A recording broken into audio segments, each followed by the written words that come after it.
Hello students, आज हम कर रहे हैं chapter number 2 start polynomials class 10th का। देखो बच्चों, पॉलिनोमियल्स वर्ड से वही माइंड में आती है, वेरिएबल्स आ गए, कांस्टेंट टर्म्स आ गई, उनके बीच में ऑपरेशंस प्लस माइनस कर दिया तो पॉलिनोमियल्स हो गया।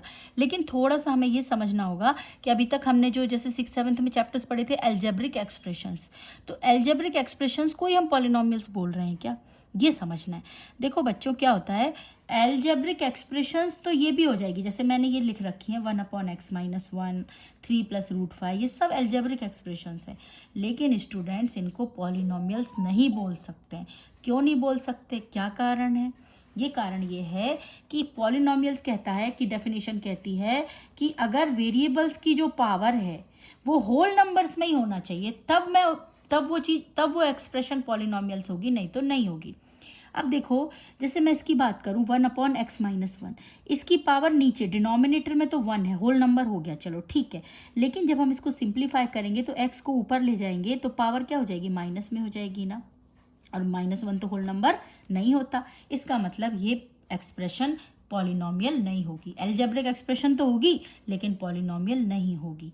क्लियर? मतलब सिंपल आप ये कर सकते हो कि जब 1 के फॉर्म में कोई वेरिएबल बैठा हुआ है ना अपॉन डिनोमिनेटर में, ठीक है, तो वो एक्सप्रेशन पॉलिनोमियल नहीं मानी जाएगी। 3 + √5, इसमें y की पावर क्या हो जाएगी, 1/2। रूट का मतलब क्या होता है, power is 1/2, 1/2 is not a whole number, it means this is not polynomial. Okay, ये भी पॉलिनोमियल नहीं होगी। क्यों? क्योंकि इसकी डिनोमिनेटर में वेरिएबल की पावर है हाईएस्ट 2, अब आप ऊपर ले जाओगे तो पावर हो जाएगी -2। यहाँ पे क्या है 3/2, ये भी एक पॉलिनोमियल नहीं होगा।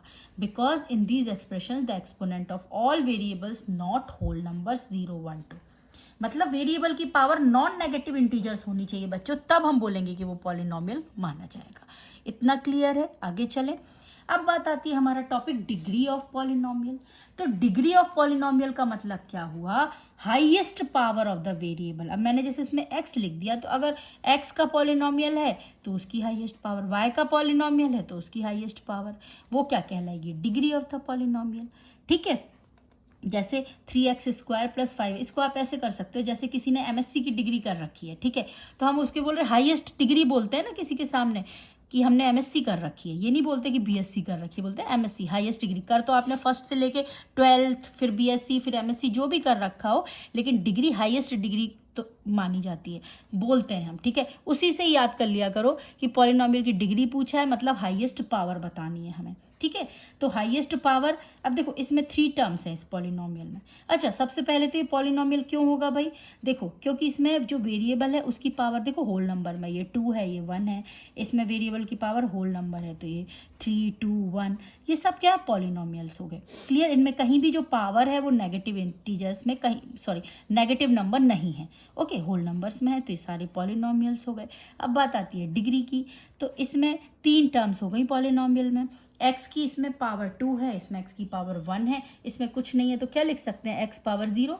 क्यों लिख सकते हैं, क्योंकि x पावर 0 का मतलब क्या होता है बच्चों, 1। कोई भी मतलब कोई भी नंबर है उसकी पावर आप अगर 0 लगा दिया, आपने 4 की पावर भी 0 लगा दी, तो आपको पता होगा आंसर क्या होता है, 1, ठीक है। तो 2 में 1 का इंटू करोगे तो 2 ही आएगा। तो इसमें हाईएस्ट पावर कितनी है, 2, तो हाईएस्ट पावर को हम क्या बोलते हैं, डिग्री। तो डिग्री हो गई पूरे पॉलिनोमियल की 2। इस पूरे पॉलिनोमियल में 3 टर्म्स हैं और तीनों में से हाईएस्ट पावर x की 3 है, तो डिग्री हो गई 3। इसमें हाईएस्ट पावर y की क्या है, 4 है, तो इसकी डिग्री हो गई 4। इतना क्लियर है? एक और पॉलिनोमियल जैसे मैंने लिखा 3t², सिंगल टर्म है इसमें, तो इसमें t की, ये t वाला पॉलिनोमियल हो गया, t वेरिएबल, तो इसमें t की हाईएस्ट पावर क्या है, एक ही टर्म है, 2 है, तो इसकी डिग्री क्या हो जाएगी बच्चों, 2 हो जाएगी। क्लियर? आगे चले। अब बताता है हमारे टाइप्स ऑफ पॉलिनोमियल। अब टाइप्स ऑफ पॉलिनोमियल भी हमें 2 बेसिस पर देखना है, एक तो नंबर ऑफ टर्म्स के बेसिस पर देखेंगे, दूसरा हम देखेंगे नंबर ऑफ डिग्री पर, डिग्री के नंबर पर, ठीक है। तो सबसे पहली बात आती है हमारी नंबर ऑफ टर्म्स के बेसिस पर। तो बच्चों नंबर ऑफ टर्म्स में अगर सिंगल टर्म वाला पॉलिनोमियल है तो वो कहलाएगा बच्चों मोनोमियल। क्या कहलाएगा, मोनोमियल। जैसे 8x, 5x², 9, ये अलग अलग पॉलिनोमियल्स हैं, लेकिन क्या है उसका टाइप, मोनोमियल। क्यों मोनोमियल है, क्योंकि इसकी एक टर्म है, इसकी भी एक टर्म है, ये भी सिंगल टर्म है, सिंगल 1, ये क्या है, मोनोमियल है। क्लियर? बायनोमियल जिसमें 2 टर्म्स होती हैं, जैसे 4x² + 2x बायनोमियल है, 3x + 4 बायनोमियल है, ट्राइनोमियल जिसमें 3 टर्म्स होती हैं, ये 3 टर्म्स हो गई। मल्टीनोमियल मोर देन 3 टर्म्स, तो मोर देन 3 टर्म्स को तो वैसे पॉलिनोमियल ही बोल देंगे, मल्टीनोमियल नहीं बोलते हैं, ठीक है। तो ये हो गया, सारे पॉलिनोमियल ही हैं ये, लेकिन उनके एक सब टाइप हो गए, मोनोमियल, बाइनोमियल, ट्राइनोमियल, मल्टीनोमियल, ठीक है। ये हम बेसिस पर पढ़ते हैं, लेकिन जब हमारे पास सामने पॉलिनोमियल आता है तो हम उसको ऐसे पॉलिनोमियल बोल के ही फिर सॉल्व कर लेते हैं, क्लियर। अब बात आती है हमारी types of polynomial on the basis of degree. Degree क्या होती है? Highest power of the polynomial, highest power. तो देखो सबसे पहला बात आती है हमारी कांस्टेंट पॉलिनोमियल। कांस्टेंट पॉलिनोमियल जैसे कांस्टेंट नंबर हो गए ना बच्चों, 5, 4, -3 ये कांस्टेंट नंबर है, तो इनकी डिग्री 0 कैसे हुई, पहले तो ये समझो। देखो 5 को हम क्या लिख सकते हैं, 5 × x⁻⁴ क्यों लिख सकते हैं, अभी हमने पहले पढ़ा x⁻⁴, कोई भी नंबर की पावर 0 है तो वैल्यू क्या होती है 1, तो 5 × 1 5 ही तो रहेगा, तो मैं 5 को 5 × x⁻⁴ लिख सकती हूँ ना। तो डिग्री क्या हुई बच्चों वेरिएबल की 0।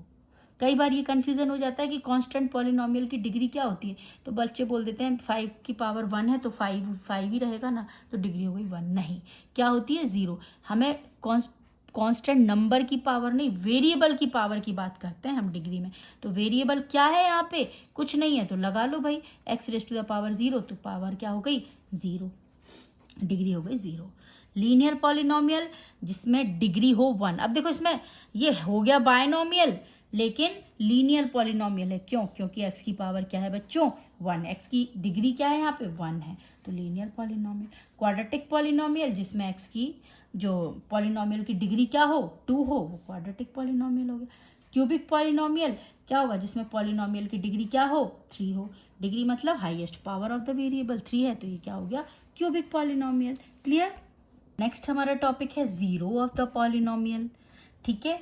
तो जीरो क्या होता है, a real number k is called a zero of a polynomial if pk = 0, मतलब k यानी x की जगह k पुट करने पर पूरा आंसर 0 आ जाए। जैसे हमारे पास है 2x + 3, अब देखो हमने x की जगह यहाँ पे -3/2 पुट किया, तो 2 × -3/2 + 3, 2 से 2 कैंसिल, तो -3 + 3 कितना आ गया 0, मतलब x की किस वैल्यू पर 0 आया आंसर -3/2 पर, तो -3/2 क्या हो जाएगा इस पूरे पॉलिनोमियल का 0 हो जाएगा, क्लियर। 9th में भी हमने पढ़ रखा है। तो 0 कैसे निकालते हैं, 2x + 3 = 0 लेके चलो, तो x की वैल्यू निकाल लो, वही क्या हो जाएगी 0 ऑफ द पॉलिनोमियल।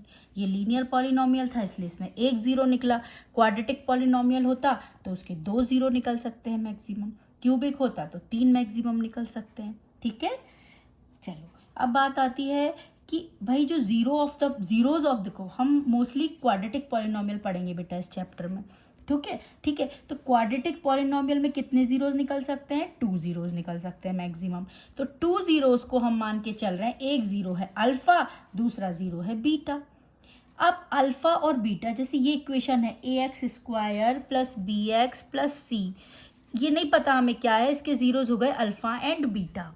तो अल्फा एंड बीटा में रिलेशन हमें लर्न करना है, क्या रिलेशन है, जीरोस का जो सम होगा बच्चों वो अल्फा + बीटा, वो क्या होगा -b/a, sum of the zeros -b/a। b क्या है x का कोफिशिएंट, a क्या है x² का कोफिशिएंट, और जो प्रोडक्ट ऑफ द जीरोस होता है अल्फा × बीटा, वो क्या हो जाएगा अल्फा × बीटा c/a, यानी constant term upon coefficient of x², clear. तो हमें ये लर्न करना है मेन, तो alpha + beta -b/a, alpha × beta c/a।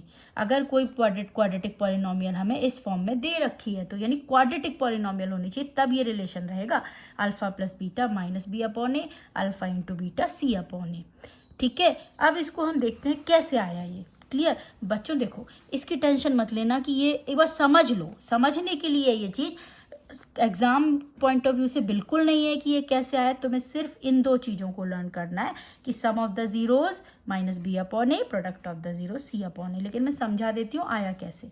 देखो कोई भी क्वाड्रेटिक पॉलिनोमियल है इसको 2 जीरोज होंगे, दो जीरोज हमने माने अल्फा एंड बीटा, तो हमने इस फॉर्म में लिख लिया उसको k into x minus alpha x minus beta. कैसे लिखा, जैसे मान लो कि कोई इक्वेशन आपकी एक्स स्क्वायर प्लस फोर है, आप उसको सॉल्व करते हो ना, तो आपको क्या मिली इसका आंसर एक्स प्लस टू, जो आपने मिडिल टर्म स्प्लिटिंग बोलो या फिर स्क्वायर फॉर्म बोलो, इसका आइडेंटिटी से भी रख के दो, तो यही तो फॉर्म हुआ ये। इसमें k क्या है 1 हो गया, एक्स प्लस ये अल्फा की वैल्यू -2, बीटा की वैल्यू -2, यही चीज़ तो हो गई है। ठीक है, तो इस फॉर्म में लिख दिया। अब के इन दोनों को मल्टीप्लाई किया तो ये मिला। मल्टीप्लाई करने के बाद एक्स स्क्वायर माइनस एक्स को हमने इसमें कॉमन ले लिया, तो मिला alpha plus beta plus alpha beta. के का मल्टीप्लाई कर दिया पूरी इक्वेशन में। अब इस पूरी इक्वेशन को हमने क्या किया, कंपेयर किया standard form of quadratic equation A X square plus B X plus C से।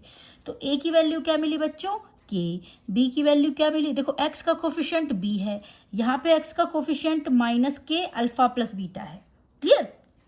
तो बी क्या हो जाएगा -k अल्फा प्लस बीटा। सी क्या हो जाएगा k into alpha beta, constant term मतलब जिसमें कोई वेरिएबल नहीं है। ठीक है इतना।